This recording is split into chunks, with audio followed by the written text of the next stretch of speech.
ओम शांति। आज के तारीख हलो 23 जुलाई 2024 प्रातः मुरली ओम शांति बाप दादा मधुबन। आजकेर मुरलीते बाबा बोलेছেন मिष्टि बाच्चारा তোমাদের ঠিক টাইমে নিজের ঘরে ফিরে যেতে হবে, তাই স্মরণের গতিকে বাড়িয়ে দাও। এই দুঃখধামকে ভুলে শান্তিধাম ও সুখধামকে স্মরণ করো। তো বাবা বলেছেন যে তোমাদের ঠিক টাইমে নিজের ঘরে ফিরে যেতে হবে, তাই স্মরণের গতিকে বাড়িয়ে দাও। এই দুঃখধামকে ভুলে শান্তিধাম ও সুখধামকে স্মরণ করো। প্রশ্ন, কোন গুহ্য রহস্যটি তোমরা লোকেদের শোনালে তাদের বুদ্ধিতে কৌতূহল জাগবে?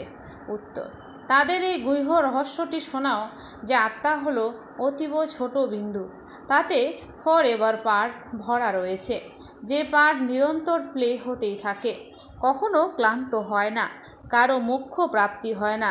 মানুষ এত এত দুঃখ দেখে বলে মোক্ষ পেলেই ভালো, কিন্তু অবিনাশী আত্মা পার্ট প্লে না করে থাকতে পারে না। এই কথাগুলো শুনে তাদের ভেতরে কৌতূহল জাগবে। ওম শান্তি। মিষ্টি মিষ্টি আত্মারূপী বাচ্চাদের বাবা বোঝাচ্ছেন, এখানে তো সব আত্মিক বাচ্চারাই রয়েছে। বাবা প্রতিদিন বোঝান, অবশ্য এই দুনিয়ায় গরিব মানুষের অসীম দুঃখ। এখন এই ফ্লাডস ইত্যাদি হলে গরিব মানুষের অশেষ দুঃখ হয়। বলছেন বাবা যে ফ্লাডস ইত্যাদি হলে কি হয়? অনেক মানুষের দুঃখ হয়। তাদের জিনিসপত্র ইত্যাদির কি অবস্থা হয়? যখন জলের পরিমাণ বেড়ে যায়, তাহলে বন্যা হয়, তাদের বাবা বলছে তাদের জিনিসপত্রের কি অবস্থা হয়? দুঃখ তো হয়, তাই না? অপার দুঃখ রয়েছে, ধনী মানুষদেরও দুঃখ রয়েছে, কিন্তু সেসব হলো অল্পকালের জন্য। ধনী মানুষও অসুস্থ হয়, তাদের মৃত্যু হয়। আজ অমুকে মারা গেছে, কাল অন্য কিছু হয়েছে। আজ যে প্রেসিডেন্ট কাল সিংহাসন ত্যাগ করতে পারে, একজোট হয়ে সিংহাসন থেকে বঞ্চিত করা হয়। এ হলো এক প্রকারের দুঃখ। বাবা বলেন দুঃখের লিস্ট বানাও, কত রকমের দুঃখ রয়েছে। এই দুঃখধামে তোমরা বাচ্চারা সুখধামকেও জানো, দুনিয়া কিছুই জানে না। দুঃখধাম সুখধামের তুলনা তারা করতে পারে না। বাবা বলেন তোমরা সব কিছু জানো। তারা এই কথা মানবে যে কথাটা বলছে ঠিকই। এখানে যাদের বিশাল বাড়ি ইত্যাদি আছে, বিমান আছে, তারা ভাবে কলিযুগ এখন 40,000 বছর চলবে, পরে সত্যযুগ আসবে, ঘোর অন্ধকারে আছে, তাই না? এখন তাদের কাছে আনতে হবে, সময় খুব কম আছে। কোথায় তারা 1,00,000 বছর বলে দেয়, আর তোমরা প্রমাণ দিয়ে 5,000 বছর বলো। প্রতি 5,000 বছর পর পর এই চক্র রিপিট হয়। ড্রামা কখনো 1,00,000 বছরের হবে নাকি? তোমরা বুঝে গেছো যে যা কিছু হয় সবই 5,000 বছরের সময়কালেই হয়। সুতরাং এখানে দুঃখধামে রোগ ইত্যাদি সব হয়। তোমরা কয়েকটি মুখ্য কথা লিখে দাও, স্বর্গে দুঃখের নামটুকুও থাকে না। এখন বাবা বোঝাচ্ছেন মৃত্যুর সামনে উপস্থিত, এই সময় সেই গীতা এপিসোড চলছে। নিশ্চয়ই সঙ্গম যুগে সত্যযুগের স্থাপনা হয়েছে। বাবা বলেন আমি রাজার রাজা করি, তো নিশ্চয়ই সত্যযুগে রাজা করব, তাই না? বাবা খুব ভালোভাবে বোঝান। এখন আমরা যাব সুখধামে। বাবাকে ফিরিয়ে নিয়ে যেতে হয়। যারা নিরন্তর স্মরণ করে তারাই উঁচু পদের অধিকারী হবে। তাদের জন্য বাবা যুক্তি বলে দেন, স্মরণের গতিকে বাড়াও। কুম্ভের মেলায়ও সঠিক টাইমে যেতে হয়, তোমাদেরও সময় মতন যেতে হবে। এমন নয় তাড়াতাড়ি পৌঁছে যাবে না, এই কাজ শীঘ্র করা তোমাদের হাতে নেই। এটা তো হলোই ড্রামাতে নির্ধারিত। মহিমা সবটাই হলো ড্রামার। এখানে কত রকমের জীবজন্তু রয়েছে দুঃখ দেওয়ার জন্য। সত্যযুগে এমন হয় না। মনে মনে চিন্তন করা উচিত, সেখানে এমন হবে। সত্যযুগ তো স্মরণে আসে, তাই না? সত্যযুগের স্থাপনা বাবা করেন। শেষ সময়ে সম্পূর্ণ জ্ঞান নাটসেল সংক্ষিপ্ত সারে বুদ্ধিতে এসে যায়। যেমন বীজ কত ছোট, বৃক্ষ কত বিশাল। ওটা হলো জড় বস্তু, আর এ হলো চৈতন্য। এই কথা কারো জানা নেই। কল্পের আয়ু লম্বা চওড়া করে দিয়েছে। ভারত অনেক সুখ পেয়েছে, ফলে দুঃখও ভারতেই পায়। রোগ ইত্যাদি ভারতেই বেশি। এখানে মশার মতন মানুষের মৃত্যু হয়, কারণ আয়ু হয়ে গেছে ছোট। এখানকার সাফাই কর্মী এবং বিদেশের সাফাই কর্মীদের মধ্যে কত পার্থক্য রয়েছে। বিদেশের সমস্ত আবিষ্কার এইখানে আসে। সত্যযুগের নামই হলো প্যারাডাইস। সেখানে সবাই শতপ্রধান।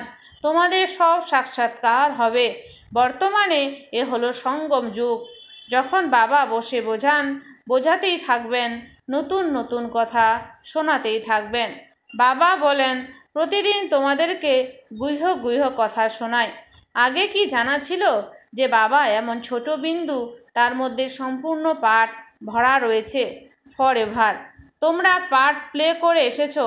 তোমরা যাকেই বলবে তাদের মনে কৌতূহল জাগবে যে এরা কি বলছে। এত ছোট বিন্দুর মধ্যে সম্পূর্ণ পার্ট ভরা রয়েছে, যা প্লে হতেই থাকে, কখনো ক্লান্ত হয় না, কারো জানা নেই। এখন তোমরা বাচ্চারা বুঝেছ যে অর্ধকল্প হলো সুখ, অর্ধকল্প হলো দুঃখ। অনেক দুঃখ ভোগ করে মানুষ বলে এর চেয়ে মোক্ষ প্রাপ্তি অনেক ভালো। তো এত দুঃখ, তাই মানুষ বলে এর থেকে তো মোক্ষ প্রাপ্তি অনেক ভালো। যখন তোমরা সুখে শান্তিতে থাকবে, তখন এমন কথা থোড়াই বলবে। এই সম্পূর্ণ নলেজ এখন তোমাদের বুদ্ধিতে আছে। যেমন বাবা বীজ রূপ বলে তার কাছে সম্পূর্ণ বৃক্ষের নলেজ আছে। বৃক্ষের মডেল দেখানো হয়েছে, বিশাল রূপ কি দেখানো যায়, বুদ্ধিতে সমস্ত জ্ঞান এসে যায়। অতএব বাচ্চারা, তোমাদের কত বিশাল বুদ্ধি হওয়া উচিত, কত বোঝাতে হয়। অমুকে এত সময় বাদে পুনরায় আসেন পার্ট প্লে করতে। এ হলো বিশালতম ড্রামা।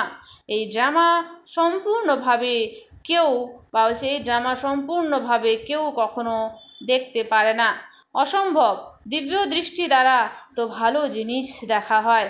গণেশ, হনুমান এরা হলেন ভক্তি মার্গের, কিন্তু মানুষের ভাবনা এতই দৃঢ় হয়েছে যে তারা ভক্তি ছাড়তে পারে না।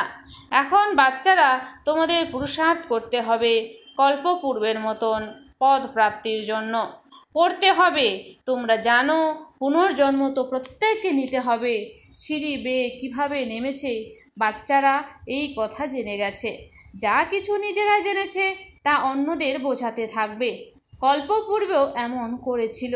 হয়তো এমন মিউজিয়াম তৈরি করে কল্পপূর্বেও বাচ্চাদের শেখানো হয়েছিল। হয়তো বাচ্চারা পুরুষার্থ করতে থাকবে। ড্রামাতে নির্ধারিত রয়েছে, এমন করে অসংখ্য হয়ে যাবে। গলিতে গলিতে ঘরে ঘরে এই স্কুল থাকবে। শুধুমাত্র ধারণার কথা। তো বলছি, শুধুমাত্র এই জ্ঞানটাকে ধারণার কথা। বলো, তোমাদের দুইজন পিতা, বড়কে তাকে আহ্বান করা হয়। তো জিজ্ঞাসা করতে, তোমাদের দুইজন পিতা, তার মধ্যে বড়কে তাকে আমরা আহ্বান করি, দয়া করো, কৃপা করো। বাবা বলেন, চাইলে কিছুই পাবে না, আমি তো পথ বলে দিয়েছি। বাবার কাছে শুধু চাইলে হবে না, বাবা তো আমাদের কী করে পাবো সেটার পথ তো বাবা বলে দিয়েছেন আমাদের। আমি তো পথ বলে দিয়েছি, আমি এসেছি রাস্তা বলে দিতে। সম্পূর্ণ বৃক্ষ তোমাদের বুদ্ধিতে আছে। বাবা কত পরিশ্রম করতে থাকেন। খুব কম সময় আছে। আমার সার্ভিসেবল বাচ্চা চাই। ঘরে ঘরে গীতা পাঠশালা চাই। চিত্র ইত্যাদি না রাখো, শুধু বাইরে লিখে দাও। চিত্র তো হলো এই ব্যাচ। শেষ সময় এই ব্যাচ তোমাদের কাজে লাগবে। এটা হলো ইঙ্গিতে বোঝানোর জন্য। জানাই যায় অসীম জগতের বাবা নিশ্চয়ই স্বর্গ রচনা করবেন। সুতরাং বাবাকে স্মরণ করবে, তবেই তো স্বর্গে যাবে, তাই না? এই কথা তো বুঝেছ যে আমরা পতিত, স্মরণ দ্বারাই পবিত্র হব, অন্য কোনো উপায় নেই। স্বর্গ হলো পবিত্র দুনিয়া। স্বর্গের মালিক হতে হলে পবিত্র নিশ্চয়ই হতে হবে। স্বর্গে যারা যাবে তারা নরকে ডুব দেবে কিভাবে? তাই বলা হয় মন মনাভব। অসীম জগতের বাবাকে স্মরণ করো, তাহলে অন্তিমকালে সদ্গতি হবে। স্বর্গে যারা যাবে তারা কি বিকারগ্রস্ত হতে পারে? ভক্ত মানুষ বিকারগ্রস্ত হয় না।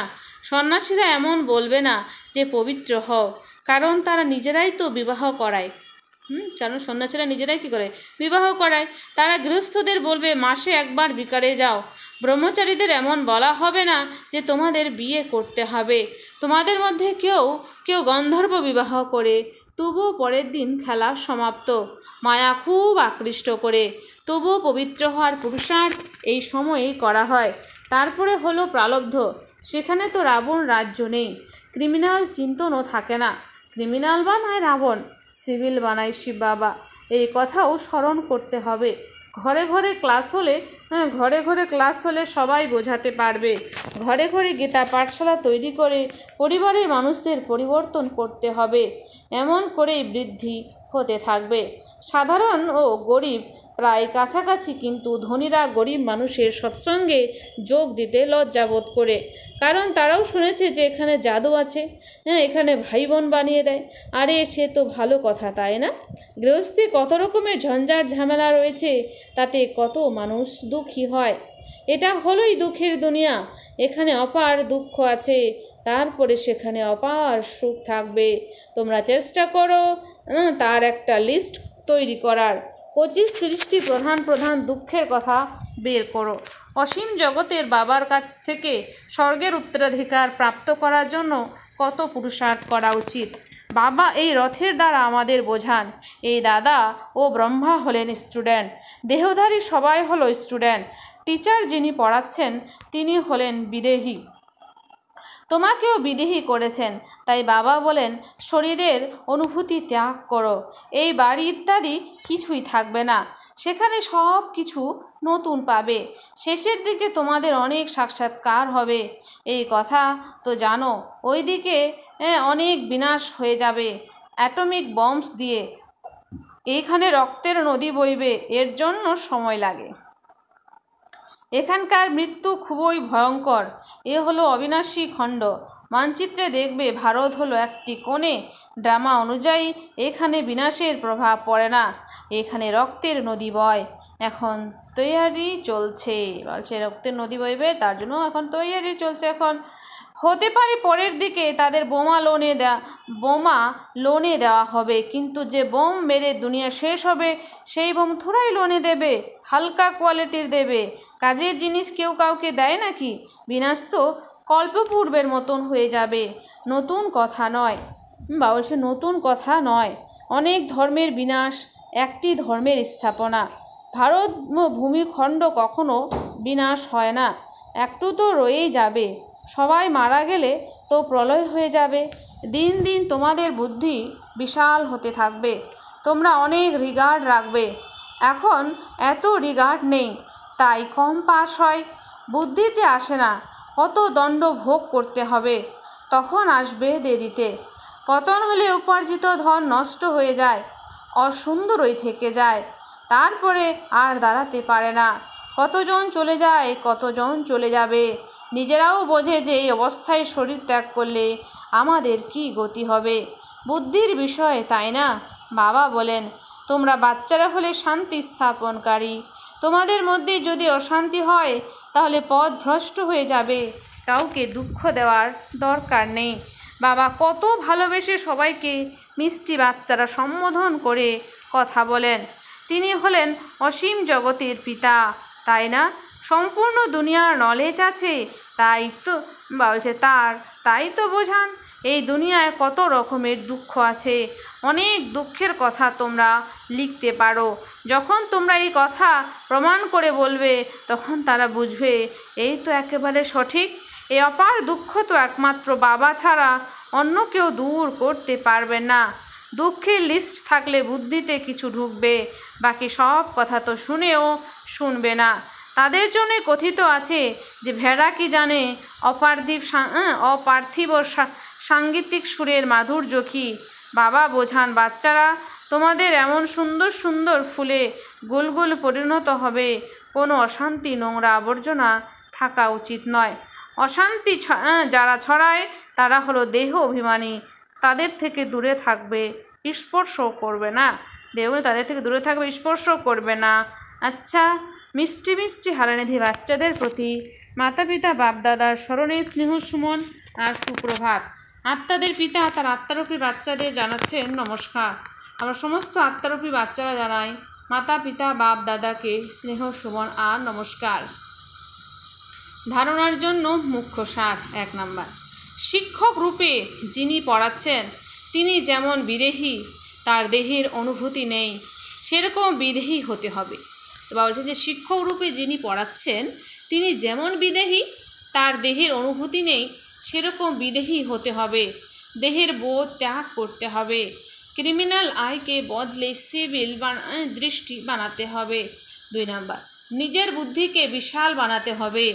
দণ্ডভোগ করার থেকে মুক্ত হওয়ার জন্য বাবার এবং পড়াশোনা দুইয়ের রিগার্ড রাখতে হবে।